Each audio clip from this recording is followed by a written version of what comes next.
আলহামদুলিল্লাহ, আপনারা দেখছেন এই যে প্রচুর জায়গায় যে পুঁই শাকের চারা রোপণ করা হয়েছে। আপনারা ভাবছেন যে শীত মৌসুমিতে পুঁই শাকের চারা রোপণ করে আসলে এগুলো বাজারজাতে ভালো রেট পাওয়া যাবে না। আসলেই কিন্তু তা নয়।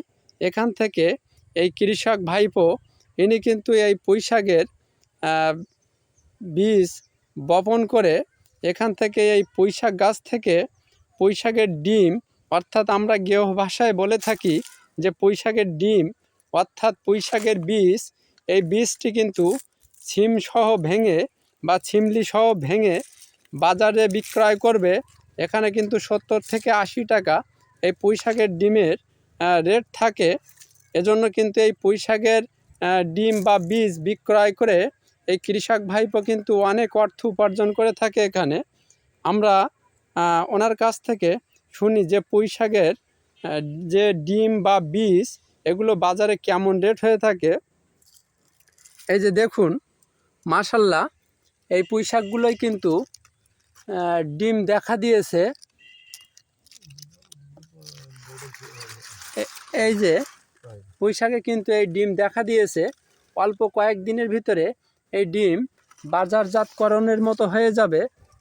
মাশাল্লাহ, পুঁই শাকের ডিম বাজারে কেমন রেটে বিক্রয় হয় আমরা সেই কৃষক ভাইপোর কাছ থেকে জেনে নিই। ভাইপো, এই যে পুঁই শাকের যে ডিম এগুলো বাজারে কেমন রেটে বিক্রয় হয়ে থাকে? 50 থেকে 60 টাকা পাওয়া যায়, তবে এখনো উঠাইনি, নূতন তো, কেমন হবে পরে জানা যাবে, এটা উঠালি তারই পরে। তবে অন্য বার যে পুঁই শাকের ডিম রোপণ ভাঙা হয়ে থাকে সেগুলো কিন্তু 70 থেকে 80 টাকা রেটে বিক্রয় হয়ে থাকে। এই আদর্শ কৃষিক্ষেত্রে আমি নিজেও কিন্তু এই পুঁই শাকের ডিম বা বীজ বাজারে বিক্রয় করে থাকি।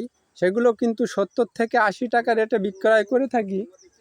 আর তুই ফোন দাও আমার কাছে নেই।